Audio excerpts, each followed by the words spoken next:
Patxi Caspistegi es profesor de Historia Contemporánea de la Facultad de Filosofía y Letras de la Universidad de Navarra y es un buen conocedor del contexto histórico en el que Jasper Johns, uno de los artistas americanos más importantes del momento, un artista que, aunque quizás su momento cumbre, su momento más importante fuese en los años 50, 60 dentro de su trayectoria, sigue todavía en activo y es uno de los nombres de referencia, ¿no? Y, como digo, es un buen conocedor de ese contexto en el que Jasper Johns realiza una de sus obras más importantes, ¿no? Que se titula así, Bandera, y que representa la bandera de los Estados Unidos, ¿no? Sí, yo creo que, aunque pueda parecer una obviedad, siempre es importante conectar al artista y a la obra con el contexto en el que se desarrolla, sobre todo porque evidentemente están influyéndose mutuamente y ese contexto ejerce un papel significativo en el proceso de creación artística. En el caso de Jasper Johns, de alguna manera se produce la encarnación de algunos de los valores que durante esos años se están defendiendo en Estados Unidos. Es decir, Jasper Johns no podemos decir que sea un abanderado por ejemplo, del anticomunismo feroz de la época, ni del macartismo, ni ninguna de las manifestaciones, digamos, de ese integrismo defensor de la libertad que Estados Unidos se arroga, o por lo menos que algunos sectores de Estados Unidos se arrogan en ese momento. Pero sí es verdad que en Jasper Johns y concretamente en esta obra, en Flag, nos encontramos con un motivo que puede parecer profundamente patriótico, pero que a su vez también encierra una carga crítica muy significativa, cosa que también es muy característico de las vanguardias artísticas en todas las épocas y también, ¿por qué no?, en ese contexto, con el añadido de que en este momento concreto una crítica implicaba una apuesta personal muy arriesgada. Evidentemente, en ese contexto de consenso, de unidad nacional en torno a los objetivos frente al comunismo, que es lo que se está planteando desde muchos sectores, que alguien critique de una forma tan sutil como esta, bueno, pues no deja de ser un acto de valentía, un acto de rebeldía también, pero un acto de rebeldía al alcance quizá probablemente de sectores muy limitados. Quizá el contraste ahí con otros artistas del momento que son protagonistas también de esa política cultural oficial americana, en el contexto de esa Guerra Fría que se ha definido también como Guerra Fría cultural, o que tenía una vertiente también dentro de lo que es el ámbito de la cultura, es llamativo, ¿no? Y ahí los perfiles biográficos son como muy diferentes. Yo estaba pensando en Pollock, ¿no? Por ejemplo, además la imagen que se construye de Pollock como el ranchero americano, que encarna los valores del hombre del oeste, viril, bebedor, un poco nada intelectual, ¿no? Nada que se sospechase que pudiera ser intelectual, es lo que se buscaba en Pollock. En cambio, el caso de Jasper Johns es una persona con una formación universitaria. Él había estudiado en la Universidad de Carolina del Sur, luego se había formado en una escuela de diseño en Nueva York, ¿no? Y uno de los aspectos biográficos, o sea, que era una persona culta, ¿no? Pero uno de los aspectos biográficos que seguramente condicionan más la creación de esta obra es esos 2 años de estancia con el ejército americano en Japón, en el contexto de una guerra que también va a ser muy importante para esa identidad, ¿no?, americana, y que plantea conflictos, ¿no?, conflictos identitarios importantes, ¿no? Muy fuertes. Sí, de hecho, la Guerra de Corea es quizá la primera manifestación clara de la lucha, digamos, anticomunista ya manifiesta. Es decir, la Guerra Fría latente desde prácticamente el final de la Segunda Guerra Mundial se hace evidente, se hace caliente a partir precisamente de esta Guerra de Corea. Entonces, la participación directa, además durante un periodo prolongado de tiempo, está durante 2 años en ese teatro de operaciones de Japón, en las cercanías de Corea, de alguna manera muestra hasta qué punto hay una relación directa con un patriotismo exacerbado durante ese tiempo.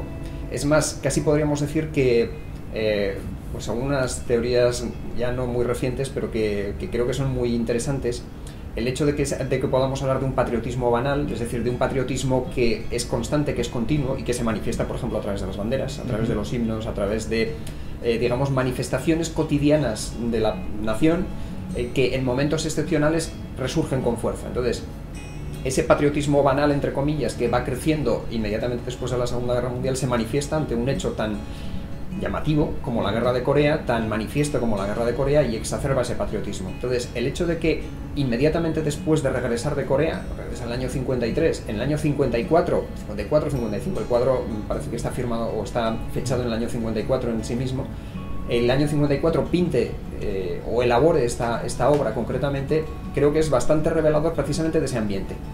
Y de ahí otra vez la valentía del autor, al tocar un tema profundamente patriótico como es la bandera, en un contexto en el que también, en cierto modo, lo está criticando. Está criticando la acción de Estados Unidos en el exterior, está criticando de alguna forma lo que implica la expansión de un dominio universal por parte de una gran potencia en ese contexto concreto de Guerra Fría, de enfrentamiento de bloque.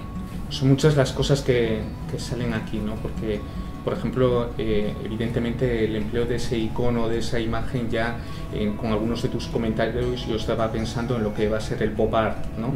Esa utilización de elementos banales sacados de la vida americana y elevados a lo que puede ser la categoría de una obra de arte y un museo, y a la vez mirando hacia atrás, pues estamos hablando del dadaísmo también, ¿no? De esa utilización de elementos ya existentes que no hay que inventar, como pueden ser los números, las dianas, que también utiliza mucho Jasper Johns, o la bandera, ¿no? El mapa, que también. El mapa, ¿no? Y hacer cosas nuevas, ¿no?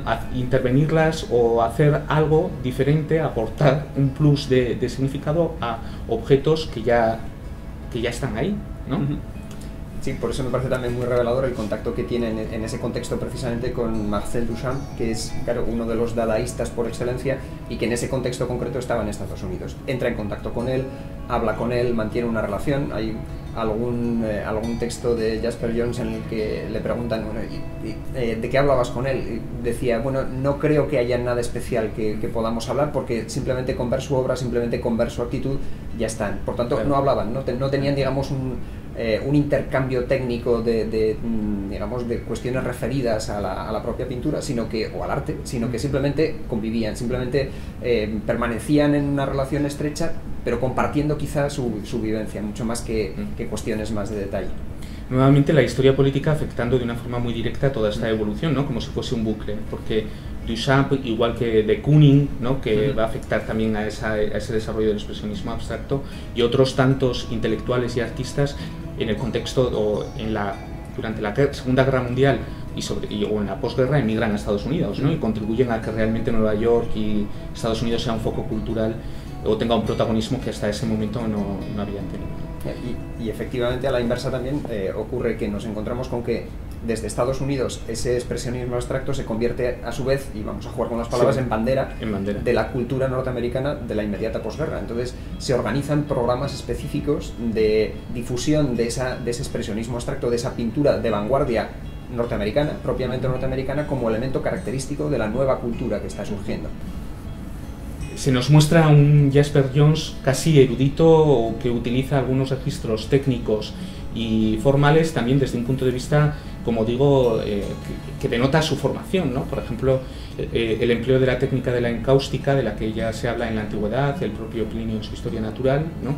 Y que consiste en la mezcla de un compuesto de cera y pigmento, con el que están realizados algunos retratos muy famosos del Fayum, ¿no? Textos retratos del Bajo Imperio Romano, muy bonitos, ¿no?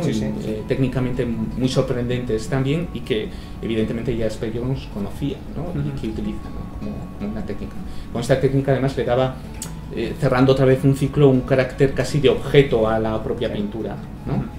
Y de masa, ¿no? Hay algunas de estas texturas, algunas de las banderas tienen la superficie del lienzo con el papel, alambre, objetos que saca de esa vida cotidiana y que incluyen lo que es el lienzo, con esa capa de cera y pigmento que le da una consistencia casi objetual también, ¿no? Sí, y en parte también es un elemento de ruptura con la tradición, es decir, ya no es simplemente la pintura, sino que es un corte incluso material. Bueno, de hecho, el propio Johns había destruido toda su obra anterior precisamente a Flank, que es una de sus primeras obras, digamos, que se conservan, porque todo lo anterior lo había destruido. Entonces, de alguna manera quiere marcar un antes y un después, una ruptura respecto a lo que él mismo había hecho, pero también incluso respecto a la realidad de su tiempo, respecto al expresionismo abstracto, que era lo dominante en ese contexto concreto.